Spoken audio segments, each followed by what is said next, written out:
in this first half. Nice pick by Anderson. Morant leaves it, give it right back. Morant. There's a reason why he knows to catch the ball right here.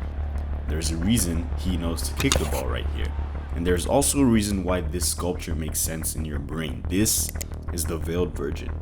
And it's a sculpture by Giovanni Strazza. And it proves that you are way smarter than you think. Now this sculpture is especially insane because even though it's made of solid marble, it clearly looks like the subject's wearing a transparent veil over their head. Now even though the technique Giovanni used makes the sculpture look completely real life accurate, it's not, like at all. But without faking it with the technique, you can't actually show transparency in sculptures. If you actually get a veil over your head and 3D scan it to get a sculpture, what it'll look like is a model with a rag on their head and nothing more. But let's say you get the rag wet and then you put it over the subject, 3D scan that, and what comes out is a model with a wet rag on their head. Still no transparency. What makes Giovanni's sculpture work so well is that he overlays the folds perfectly on the face and fully erases some parts of the veil.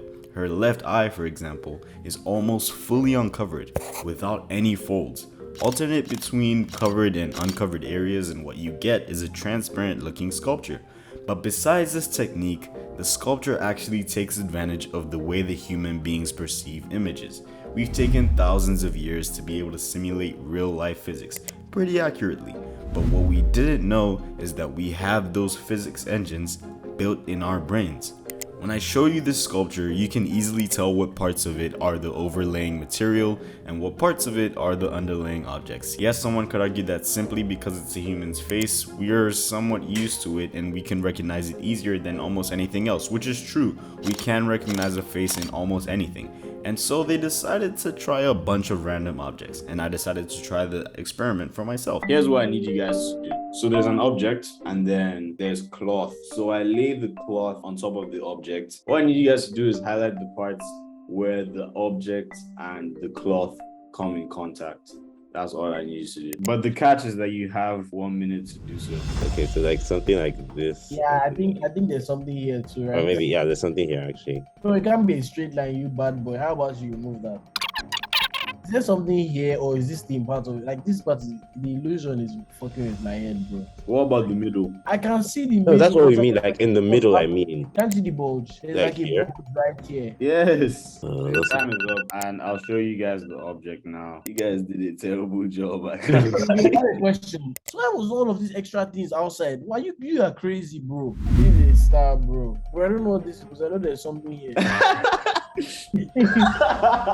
Are these things creases? Like this part, is it a crease or is it a? I can't answer that for you. You can't I'm answer, not please. asking- I'm not asking Don't you, even I'm listen not to asking him. you. Come on, this is some weird ass shape. It's an looks like a- abstract shape. I told you guys.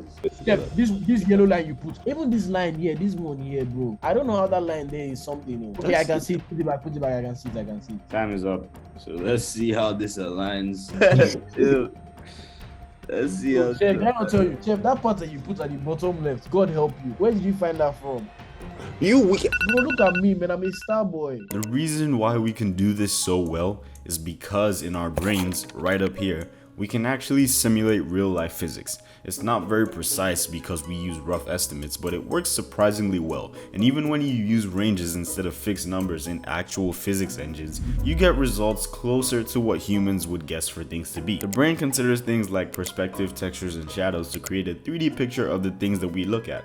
And we understand that part very easily, but we take for granted that we are able to break down an object and understand the layers under it just from 2D reflections. But in this case, it honestly has less to do with the underlying object and more to do with our understanding of how clothes work. Cloth is one of the things that we see the most. I mean, hopefully you put on clothes basically every day, but because we're so familiar with cloth and how it works, we can tell how it would act under gravity.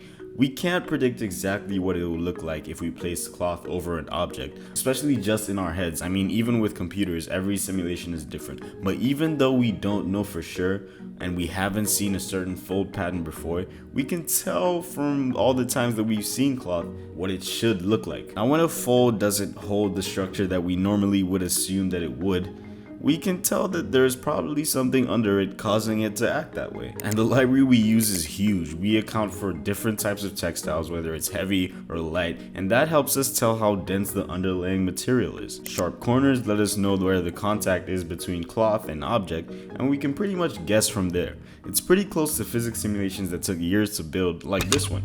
I'm sure you can tell just by looking at it what side the bricks are gonna fall on, and just about how far they will fall. And whether we're just picking up objects, bouncing a ball, or even knowing what surfaces are safe to walk on, we need real-time physics understanding, because we use it every day.